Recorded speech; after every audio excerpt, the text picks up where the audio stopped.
تو محمد علی کیا کہتا ہے امام جلالدین سیوطی پہ چیرا کرتے ہوئے، ذرا سن لیجئے اس کو۔ بہرحال سیوطی صاحب نے بھی اس میں بڑی زیادتیاں کی، وہ کتاب کے اندر انہوں نے جو جھوٹی روایتیں اکٹھی کی، کیونکہ اس فن میں وہ بڑے ماسٹر تھے اس قسم کی روایات لکھنے میں، تو سیوطی صاحب نے اس کتاب کے اندر لکھا کہ آپ صلی اللہ علیہ وسلم نے اپنے ماں باپ کی وفات کے بعد ان کو قبر سے زندہ کیا اور پھر کلمہ پڑھایا دوبارہ، بولے اعوذ باللہ تعالی۔ تو آپ مجھے بتائیں، اگر کوئی مرنے کے بعد زندہ کر کے اس طریقے سے فرضی طریقے سے کلمہ بھی کسی کو پڑھایا جائے تو کلمہ تو کسی کام کا نہیں ہے اگر وہ کفر پر مرا ہے تو۔ سورۃ الانبیاء کی آیت نمبر 95 ہے کہ حرام ہے اس بستی کے لیے کہ ہم جسے موت دے دیں کہ وہ قیامت سے پہلے وہ واپس آ جائے، مرا ہوا شخص تو کبھی دنیا میں آ نہیں سکتا۔ تو اب اس قسم کے واقعات، اور پھر مجھے سخت افسوس اس وقت ہوا جب میں نے حافظ ابن کثیر کو سورۃ التوبہ کی آیت نمبر 113 سے 116 کے دوران تفسیر ابن کثیر میں، ابن کثیر المتوفا 774 ہجری، انہوں نے بھی یہ روایتیں نقل کی، اور امام طحاوی المتوفا 321 ہجری اور امام قرطبی المتوفا 668 ہجری، ان کے حوالے سے یہ کہا کہ آپ تو ماں باپ کی بات کرتے ہیں، حضور نے تو ابو طالب کو بھی دوبارہ زندہ کر کے کلمہ پڑھایا تھا۔ اور حافظ ابن کثیر کہتے ہیں کہ ان روایتوں کی اگر صحت کو صحیح بھی مان لیا جائے تو کوئی مسئلہ نہیں ہے۔ مسئلہ کیوں نہیں ہے؟ تو قرآن کے خلاف چلی جائیں گی سورۃ الانبیاء آیت نمبر 95۔ یہ تو روایتیں ثابت ہی نہیں ہیں، بالکل جھوٹی روایتیں ہیں۔ قرآن کو تو ایسا ماڈل بنا لیا، بار بار اٹھا کے دکھاتے ہیں۔ اب دیکھیں اس کی دلیل۔ پہلے تو امام جلالدین سیوطی پہ اس نے تنقید کی، اور تنقید کرتے ہوئے کہا تھا کہ سیوطی صاحب نے دیکھیں اپنے مولویوں کے لیے تو شیخ علامہ مولانا، لیکن امام زمانہ ہے وہ امام جلالدین سیوطی، اور جن کا جب بھی نام اعلیٰ حضرت نے اپنی کتاب میں لیا تو کیسا لکھا ہے پتہ ہے؟ جلالت العلم، حافظ الخاتم الحفاظ، یہ القابات لکھے اعلیٰ حضرت نے۔ اور ان کی شان کیا تھی معلوم ہے؟ 63 مرتبہ بیداری میں رسول اللہ کو کی زیارت کی ہے، بیداری میں۔ یہ ہے امام جلالدین سیوطی کا مقام۔ مگر ان کی بد زبانی دیکھو، اب جو نبی کا ادب نہ کر سکے وہ اماموں کا کیا کریں گے یار؟ سیوطی صاحب نے جھوٹی روایتیں جمع کی، اور اس فن میں بڑے ماہر تھے۔ ابے تم سے بڑا تو مکار اور جھوٹا روئے زمین پر کوئی پیدا نہیں ہوا۔ سیوطی صاحب نے یہ بڑے فن میں ماہر تھے، اور انہوں نے لکھا کہ صاحب رسول اللہ کے والدین کو زندہ کیا گیا، اور پھر انہوں نے کلمہ پڑھایا۔ تو کہتا اگر مرنے کے بعد کلمہ پڑھایا فرضی طور پہ تو کیا کام دے گا، جبکہ قرآن کے سورہ انبیاء میں اللہ فرماتا ہے کہ حرام ہے اس بستی کے لیے کہ اللہ جب اسے موت دے دے تو دوبارہ زندہ کرے۔ جناب یہ ان بستیوں کا ذکر ہے جن پر عذاب آتا ہے، جاہلوں کو سمجھتا کچھ نہیں ہے۔ قسم خدا کی میں کہہ رہا ہوں، روئے زمین کے سب سے بڑے جاہل ہوتے ہیں غیر مقلد وہابی اور دیوبندی۔ اس کی سب سے بڑی دلیل یہ کہ مناظرہ ان کے لیے موت ہوتی ہے، اس لیے مناظروں میں نہیں بیٹھتے گے۔ حرام ہے اس بستی کے لیے کہ اللہ جب انہیں موت دے تو دوبارہ زندہ کرے۔ یہ کن کے لیے آیا؟ وہ بستیاں جو کفر پر مری، جن پر عذاب آیا، یہ ان کے لیے نہیں جو اہل ایمان ہے۔ ورنہ آئیے پارہ نمبر 3، قرآن کا جواب اب قرآن سے ہی دے رہا ہوں۔ سورہ آل عمران آیت 59، حضرت عیسیٰ کہتے وَأُحْيِي الْمَوْتَ بِإِذْنِ اللَّهِ، میں ہوں جو مردوں کو چلاتا ہوں اللہ کے حکم سے۔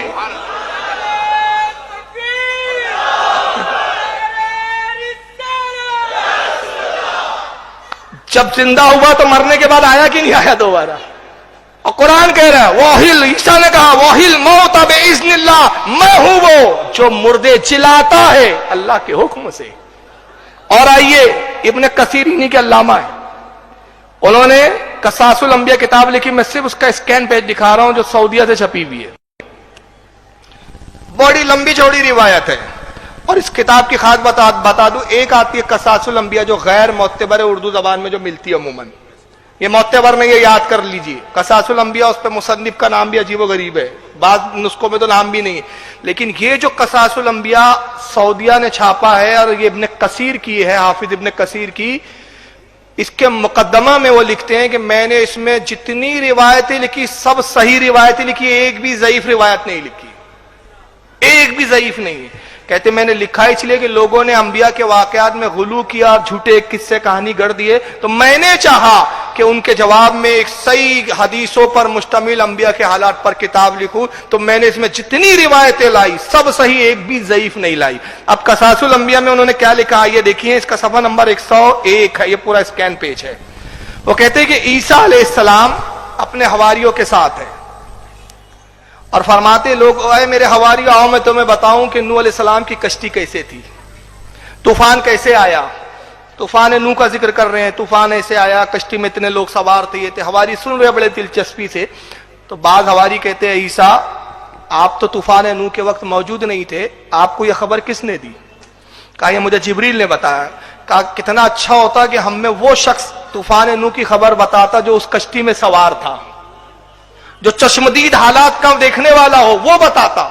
हजरत ईसा मुस्कुराए, कहा चलो आओ मेरे साथ। एक वादी में लाए और वादी में आके ईसा मसीह क्या करते हैं, ये नबी के इल्म गैब पे सवालिया निशान लगा रहे, जरा ईसा का इल्म गैब देखे आप। नबी के गुलाम है ईसा। एक जगह गए, मिट्टी उठाया, एक जगह लाके रख दी, फिर कुछ कदम चल के गए, वहां से मिट्टी उठाया, फिर लाके रख दी, फिर कुछ कदम चल के गए, वहां से मिट्टी लाया, जमा किया, मिट्टियों का ढेर लगा रहे। आपके हवारी देख रहे हैं, पूछा ईसा ये क्या कर रहे हैं? फरमाया काब बिन हाम बिन नूह की मिट्टी को जमा कर रहा हूं। ये काब कौन थे? हजरत नूह के पोते, हाम हजरत नूह के साहबजादे, हाम के बेटे। यानी ईसा मसीह को यह भी मालूम कि काब की मिट्टी कहां कहां बिखरी हुई है, और वो जमा किया। जब जमा हुई तो हाथ फेर का कुम बिइज़्निल्लाह, अल्लाह के हुक्म से जिंदा हो जा। तो हाम बिन नूह मिट्टी झाड़ते हुए खड़े हुए, सरों से बाल से, और सलाम किया, अस्सलामु अलैकुम या ईसा रूहुल्लाह। आपने जवाब दिया तो हवारियों ने कहा आपने कैसे जाना ये ईसा रूहुल्लाह है? अब दूसरा इल्म गैब देखे तो काब इब्न हाम कहते हैं कि मुझे मेरे दादा नूह ने खबर दी थी कि तेरे मरने के बाद एक शख्स तुझे जिंदा करेगा, वो रूहुल्लाह होगा और अल्लाह का नबी होगा। ये जिंदा करने का काम नबी के अलावा कोई नहीं कर सकता, ये नबी है, मैं जान गया। कहा ईसा आपने क्यों जिंदा किया? कहा ये मेरे हवारी, जरा बताओ कश्ती का क्या मामला था सब, जरा बताओ इनको। बताया उन्होंने, कश्ती ऐसी थी, इतने फ्लोर की थी, ऐसा था, ये था वगैरह वगैरह वगैरह। सारे हवारियों ने सुना। उसके बाद हवारी कहते हैं कि ईसा मसीह अगर आप इजाजत दे तो हम इन्हें अपने घर ले जाए और इनकी दावत करें, इनकी दावत करें। तो हज़रत ईसा ने कहा कि इन्हें दावत की जरूरत नहीं, इसलिए कि ये जन्नत की नेमतों से सरफराज हो रहे हैं, अब दुनिया के खानों की इनको हाजत नहीं है। और उसके बाद कहा है काब अब काम खत्म हो गया, अब आप दोबारा जिस हालत में थे वैसी हालत में चले जाइए। तो कहा ईसा एक वादा कीजिए कि जब पहली मर्तबा मौत आई थी उसकी तकलीफ अब तक मैं महसूस कर रहा हूं, अब अगर मुझे अब मौत आए, अब मुझे दोबारा उस हालत में लौटाया जाए तो वो तकलीफ ना हो। तो हजरत ईसा ने कहा मैं वादा करता हूं, और फरमाया मुंह तू मर जाओ। वो मिट्टी का ढेर फिर हो गए। यानी ईसा का यह भी इख्तियार बताया कि वो चाहे तो मौत की सख्ती को भी खत्म फरमा दे, ये नबी का इख्तियार। ये इब्ने कसीर ने लिखा और आप कह रहे हैं जो मर जाए वो आ नहीं सकता। अच्छा चलिए भाई, अब एक ऐसी दलील दे रहा हूं, हजरत मूसा की कब्र जमीन पे है कि जन्नत में? अरे कहां है? जमीन पे है ना। बुखारी मुस्लिम, इतनी हदीस की किताबें देखेंगे आप थक जाओगे, बुखारी मुस्लिम दो काफी है। अल्लाह के नबी फरमाते मररता अला कब्री मूसा व हुवा कायम युसल्ली, शबे मेराज में मूसा की कब्र पर गया, मूसा अपनी कब्र में नमाज पढ़ रहे थे। तो मूसा दुनिया में है। अच्छा चलो, आप कहते मरने वाला आ नहीं सकता, अब एक ऐसी दलील दे दूंगा कि इसका बाप भी नहीं इनकार कर सकता। शबे मेराज सारे अंबिया नमाज पढ़ने आए थे कि नहीं आए थे? एक दो आए थे, तो दोबारा विसाल के बाद आए या नहीं आए? तो आ सकते हैं। तो ये दलील बचकानी है। अरे जब ईसा मुर्दे जिला सकते तो नबी अपने माँ बाप को जिंदा फरमा दे तो इसमें क्या ताज्जुब है? लेकिन इनकी बदबख्ती देखो कि माज़अल्लाह, हजरत इमाम जलालुद्दीन सयूती ने लिखा तो उस पर भी उसने जिरा कर दी। हालांकि अब मैं एक फाइनल बात कर रहा हूं कि इमाम जलालुद्दीन सयूती को तो खामोखा टारगेट कर रहा है और अपनी भड़ास निकाल रहा है। और इमाम जलालुद्दीन सयूती से ये इतना चिढ़ते, क्यों चिढ़ते मालूम है इसकी वजह? इमाम जलालुद्दीन सयूती की खासियत है कि उन्होंने इश्क के और अहले सुन्नत की ताईद में खूब हदीसों को जमा किया है जो इनके अकीदे के खिलाफ जाती है। चुनांचा देखिए वो इमाम जलालुद्दीन सयूती पर जिरा करते हुए कितना अपना गुबार निकाल रहा है। ये भी क्लिप सुन ही लीजिए।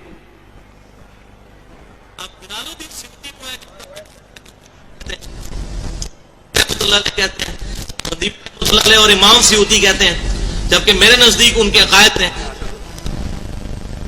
अब जलालुद्दीन सयूती वो हैं जिनको अहले हदीस भी रहमतुल्लाह अलैह कहते हैं, बरेलवी भी रहमतुल्लाह अलैह कहते हैं, देवबंदी भी रहमतुल्लाह अलैह, और इमाम सयूती कहते हैं, जबकि मेरे नजदीक उनके अकायद के अंदर बहुत फसाद मौजूद था। ये बहुत बड़ा तुर्रम खा पैदा हो गया है। इसकी औकात क्या है बे?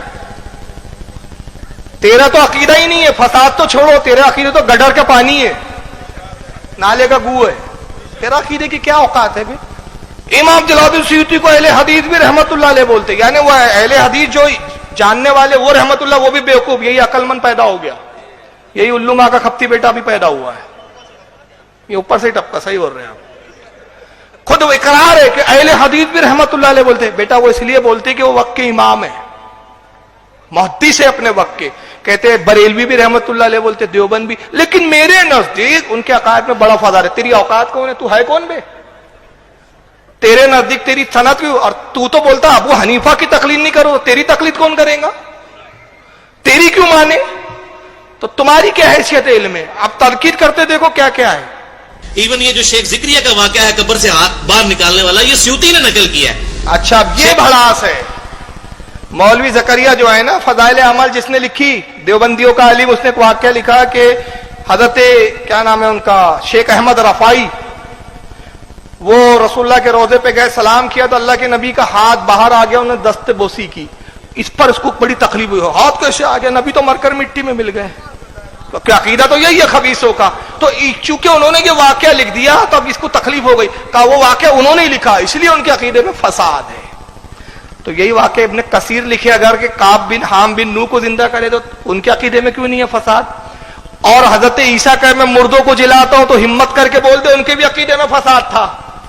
तू ही एक बड़ा अच्छा पैदा हो गया नमूना आज का। शेख जिक्रिया ने बेचारे ने तो उसे उठाया है, ये असल जो मामला है ये तो सयूती का किया हुआ है। इस किस्म के बड़े मामला, उनकी किताब शरुस सुदूर फिल अहवालुल कुबूर, उसमें तो उन्होंने अजीबो गरीब वाकयात सयूती ने लिखे हैं कि हुजूर की वफात के 500 साल बाद आप सहाबा समेत किसी बुजुर्ग का जनाजा पढ़ने के लिए आ गए। अस्तगफिरुल्लाह तो बोली। तो इसकी रसूलुल्लाह जनाजा पढ़ने आ गए, इसको बड़ी तकलीफ हो गई। आदम अलैहिस्सलाम सबसे पहले अंबिया, वो बैतुल मुकद्दस में नमाज पढ़ने आ गए, उस पर उसको प्रॉब्लम नहीं है। अगले देखो, अकले देखो, सल्ब हो गई। यानी आदम तो आ सकते हजारों साल बाद, लेकिन नबी करीम 500 साल बाद नहीं आ सकते। आदम आ सकते, हजरत शीश आ सकते हैं, सारे अंबिया आ सकते, लेकिन नबी अगर अपने विसाल के 500 साल बाद आ गए, अब 500 साल बाद छोड़ो। तो इमाम जलालुद्दीन सयूती ने एक वली की फजीलत में वाक़या शरह सुदूर में लिखा है, एक वली की कि उनके जनाजे में सरकार तशरीफ लाए। लेकिन हमारा तो अकीदा ये कि जब चाहें आप जिस मजलिस में चाहे तशरीफ लाए। इसलिए हम कहते हैं सुना है और हर आशिक के घर आप तशरीफ लाते हैं, मेरे घर में भी हो जाए चिरागा या रसूलुल्लाह सल्लल्लाहु अलैहि वसल्लम। नारे रिसालत, मसलक आला हज़रत। हमारा तो ये अकीदा है भाई। वो बड़े जो मलाइक से कहानी लिखते हैं, इमाम सयूती अल-मुतवफ़ा 911 हिजरी होने के लिए आ गए। अस्तगफिरुल्लाह तो बोली। तो इस किस्म की वो बड़े दो मलाई किस्से कहानी लिखने में इमाम सयूती अल-मुतवफ़ा 911 हिजरी मशहूर है। इस तरह वो बड़े मलाई के किस्से लिखने में मशहूर है। मलाई तो वही तो, मलाई से तुमको एनर्जी है, मलाई तो सुन्नियों के लिए है ना, ये बात तो सही है। मलाई किसके लिए है? सुन्नियों के लिए। तुम्हारे लिए गटर का पानी। और चूंकि ये बरेलवी देवबंदी अहले हदीस तीनों के नजदीक शेख ज़ुबैर अली ज़ई साहब बहरहाल उनसे ऐलान बरात करते थे, क्योंकि अकल ना हुए थे मौजे ही मौजा थे, अकल हुए थे सोचे ही सोचा। उनको चूंकि अकल थी, उनको पता था कि सयूती साहब ने क्या कारनामे अपनी किताबों में किए हुए हैं, तो वो ऐलान बरात करते थे। और मेरे इंटरव्यू में जब मैंने सयूती का नाम लिया, उन्होंने कहा जी छोड़ो, उनकी बात ना करो हमारे सामने, हमें किताब और सुन्नत के दलाइल के ऊपर बात करो। तो ज़ुबैर अली रीच है, अभी दिखाऊंगा मैं रीच को। रीच बाले बड़े बड़े उसके, ऐसा लगता है चांडा मेटा के जंगल से निकल के आ गया है। वो उसके उस्ताद है। कहता है वो जलालुद्दीन सयूती का उनके सामने जिक्र करो तो कहते अरे छोड़ो, हमारे सामने बात मत करो उनकी, जैसे वो बहुत बड़े तुर्रम खाते हैं आज के नमूने।